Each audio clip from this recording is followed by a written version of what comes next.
Boa noite a todos. Então vocês já podem ver que o assunto de hoje vai ser interessante. Eu já tô com meu uniforme de professor universitário, assim dizendo, né? Eu peço perdão por essa luz aqui. Vou tentar meio que, vamos ver se tem outro lugar para colocar esse celular que não atrapalhe a visualização de vocês. Aí, meu guarda-roupa aberto ali, meu Deus do céu.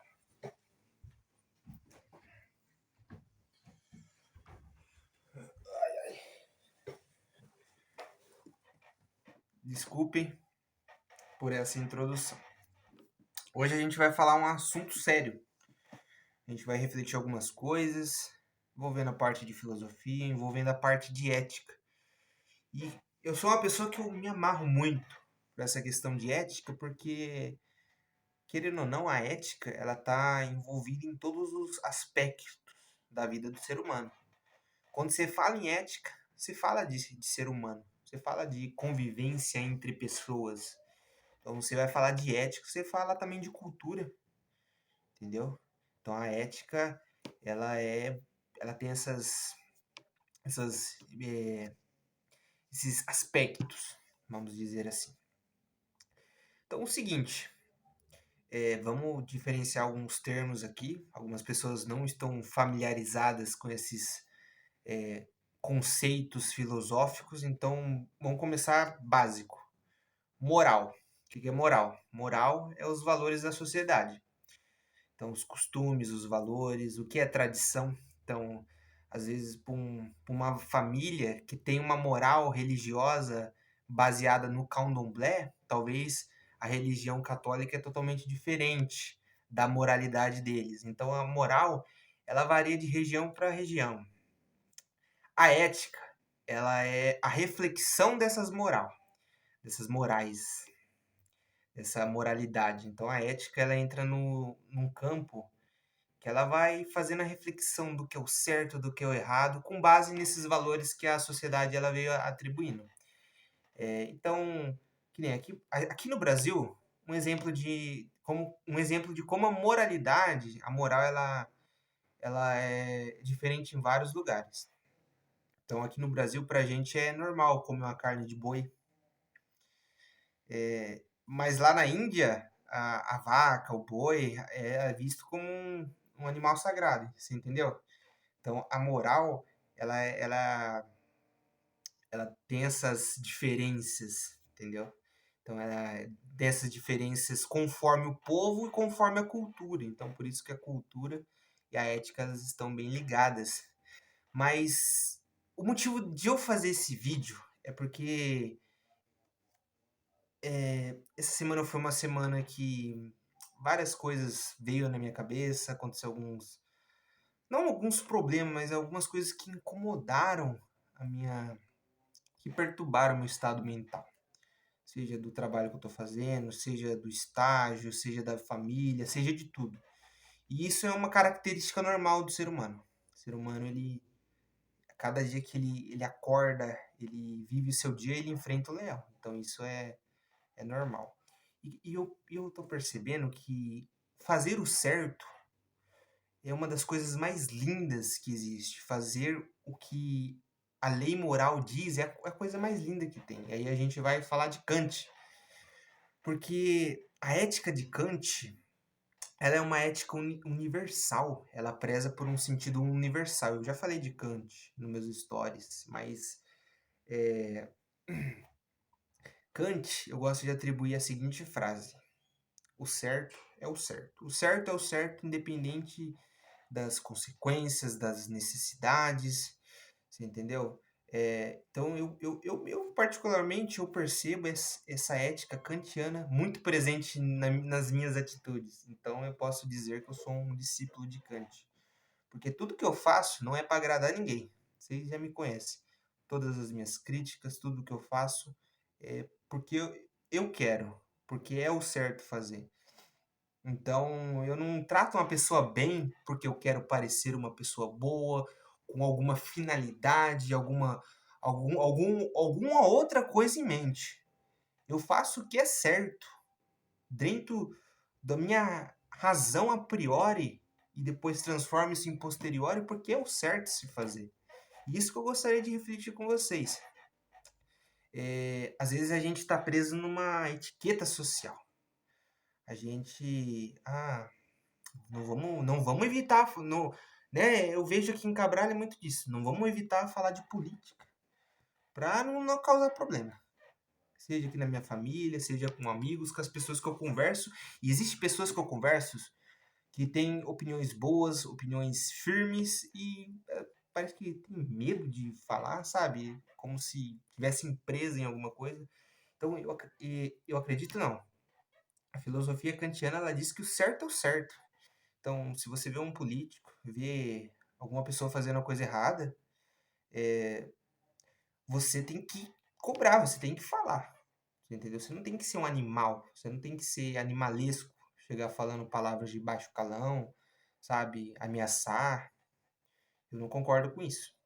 Mas eu concordo que se existe alguma injustiça acontecendo, você tem que usar aquele conceito que Aristóteles ele definiu em sua obra Ética a Nicômaco, que é a justa indignação. Então você tem que se indignar, você tem que se manifestar a sua opinião. E eu vejo muita dessa paralisia moral, essa paralisia ética. E dentro desse contexto de paralisia moral, o que é a paralisia moral, né? O Olavo de Carvalho já que criou esse termo. Seria você ver o errado acontecendo, as coisas injustas acontecendo, você ficar quieto. Você ficar de braços cruzados. Você não querer se manifestar. Então eu percebo esse medo da sociedade, esse medo, sabe, como se a pessoa tivesse devendo, tivesse dependente de alguém, não tendo a autonomia para questionar o mal. Você tem que questionar o mal. Você vai deixar o mal agindo? Teve um exemplo que me incomodou pra caramba. Eu no serviço, né? Acho que eu tava fazendo algumas coisas lá, varrendo a rua, e era um horário de saída de escola. Eu tinha visto um grupo de colegas, eu acho que do oitavo, sétimo ano, do ensino fundamental. E eu percebi naquelas crianças a falta de educação, cara. O moleque. Eu vou beber uma água aqui. O moleque xingando, falando palavrão, que não sei o que não sei o que, o baralho. Sabe? A gente sabe que é criança, mas naquele momento eu fiquei quieto, paralisado, porque eu não sabia o que fazer. Aí depois eu entrei, refleti, parei. Em outro momento eu parei, refleti, eu fiquei pensando, pô, o certo que eu devia ter feito era ter se questionado a criança, ter educado a criança, aquele moleque, falar, pô, aqui, ó, espaço público aqui, não pode ficar falando esses palavrão, sabe? Não bater, não agredir, mas ser firme, corrigir. E aquilo lá me incomodou, que na próxima vez que eu ver uma criança xingando, falando um palavrão assim, perto de mim, pelo menos, eu vou questionar. Porque naquela situação eu me encontrei preso dentro desse conceito de paralisia moral. Eu falei, comecei a refletir em casa, na academia, e eu fiquei pensando, porra, eu vi um moleque xingando no meio da rua, a gente sabe que é criança, mas a gente tem que educar. A gente tem que mostrar que a sociedade existe regras, existe a nossa ética, que é uma ética de todo mundo, como eu disse, é universal.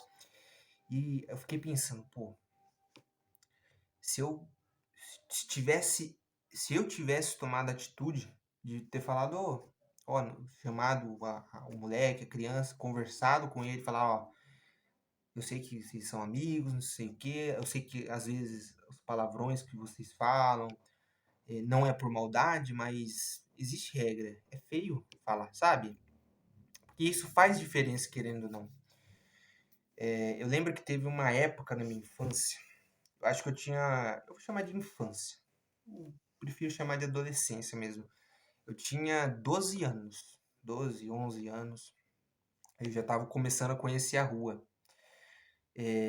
Um rolezinho com os amigos, coisa e tal. Eu tava voltando, a gente tava voltando.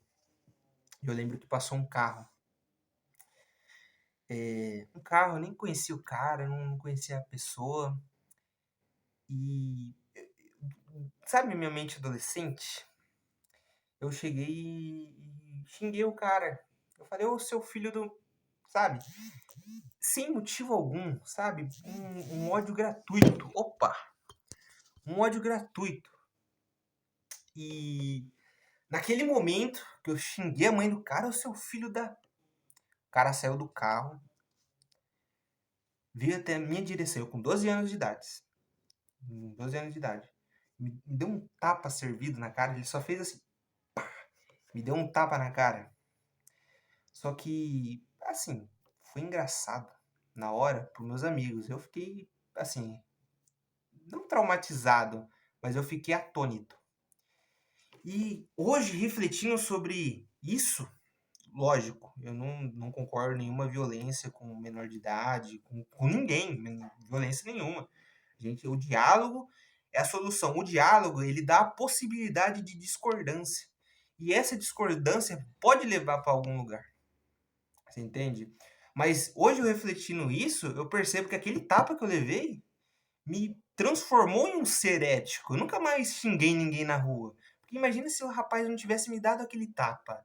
Lógico, ele podia ter abordado de forma diferente, mas ele me deu um tapa na cara. E imagina se ele não tivesse dado aquele tapa, ou se ele não tivesse me questionado, me ter cobrado a altura pelo palavrão que eu falei. Imagina, eu ia xingar todo mundo na rua hoje. Eu, com meus 21 anos, tava xingando todo mundo. Seu não sei o que, não sei o que. Você entende como é importante fazer o que é certo? Tudo isso que eu tô contando e compartilhando para vocês é para vocês entenderem que a ética kantiana, que é uma ética universal, ela tem que ser seguida. Você tem que fazer o que é certo. Você tem que questionar. Você tem que fazer o que é certo dentro da medida do certo. Você entendeu? Você não. Sabe? Às vezes, aqueles caras. Sabe? Aqueles caras mais machistas. Não sei. Tem um tipo de homem que eu ainda não entendo. Ah, às vezes quer olhar a bunda das minas, quer olhar os peitos, sabe? Sexualiza a mulher de uma tal forma que eu não consigo acreditar. Você entende? E para essas pessoas é normal, eu vou olhar pra bunda. Eu nunca olhei pra bunda de uma mulher. Nunca olhei com maldade. Pra ninguém, nunca olhei pra ninguém com maldade. Sabe por quê? Porque existe um princípio ético dentro de mim. Eu sou uma pessoa que eu prezo pela justiça. E se eu ver na rua uma pessoa que é totalmente oposta à moralidade que eu acredito, uma pessoa que não tem a religião que eu tenho, sabe? Uma pessoa que não tem a sexualidade que eu tenho, sabe? É oposta, sabe? Uma pessoa que não tem nada a ver com meus princípios e os meus valores. Se eu ver essa mesma pessoa sofrendo a injustiça, pode ser um inimigo meu, pode ser uma pessoa que eu não gosto, uma pessoa que eu não concordo. Se eu ver ela sofrendo qualquer tipo de injustiça, eu vou intervir. Hoje é isso que eu creio e é isso que vai ser minha atitude. E eu sei que fazer o que é certo põe na mesa da gente riscos. Só que esses riscos são para todas as nossas ações. Tudo que a gente faz na vida requer risco. Você entende? Então, fazer o que é certo tem seus riscos. Riscos, talvez, de ser julgado, sabe? Então, tem seus riscos. Ser criticado, ser visto de mal forma, porque hoje a gente vive numa sociedade que ela tá moralmente paralisada. Isso eu percebo. Isso eu percebo no meu dia a dia, na minha família, nos meus amigos. Então eu percebo essa falta do que é o certo. Então, por isso que eu encontrei na filosofia um manejo, um mecanismo, uma ferramenta, um fundamento para me levar ao que é essencial, que é a felicidade, que é aquilo que é o certo. Você entende? Então, é isso que eu gostaria de refletir com vocês. O que você está fazendo no seu dia a dia? Você está vendo as pessoas, você está vendo o seu colega praticando bullying com outro? Você está vendo seu pai batendo na sua mãe? Você está vendo as coisas acontecerem de uma forma que pode ser que não esteja na sua mão, mas você precisa resolver isso, entende? Então, fica aí a filosofia de Kant. Não leiam Kant, por favor. No momento, não. Se você não é acostumado com leitura, não leia Kant. Começa por os filósofos gregos, eu já falei isso. Depois vai para Kant. Ou você lê, como que fala? Tem autores que comentam sobre Kant, que tem livros que comentam sobre Kant, sobre outros filósofos. Comece nesses daí, mas não vai direto a Kant, porque a leitura é muito complicada e vai por mim, é muito complicada. Então é isso. Você está fazendo o que é certo? Reflita aí.